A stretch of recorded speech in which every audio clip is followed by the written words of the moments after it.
ఓ ఎరా, కొత్త చెట్టు, కొత్త ప్యాంటు, కొత్త కళ్ళజోడు. అబ్బో ఎక్కడికి రోయ్, టిక్ టాక్ గా రెడీ వెళ్తున్నాం. మావా, మన ఏరియాలోకి స్వీటీ అనే అమ్మాయి కొత్తగా వచ్చింది. మన సుబ్బారావు కొట్టు పక్కనే అద్దెకి దిగింది. 2 రోజుల నుంచి నన్నే చూస్తుంది. అందుకే అలా రెడీ అయ్యి వెళ్తున్నా. అవునా మావా, నేను వస్తా పద. और अभी तो रुको, क्लाइमैक्स अभी बाकी।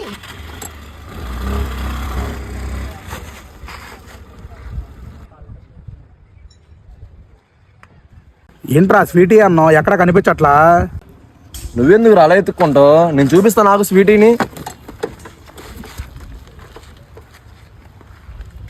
ఇదిగోరా స్వీటీ. ఇదేనారా నువ్వు చెప్పిన స్వీటీ? ఎలా ఉంది మావా మా స్వీటీ? అరే నా కొడక, ఓసలి వెళ్ళి నా కొడక, నీ బుద్ధి ఇప్పుడు తెలిసిందిరా. అరే బతుకున్న వాళ్ళకి గొయ్యి కట్టి గొయ్యి తీసే పాట నా కొడుకురా.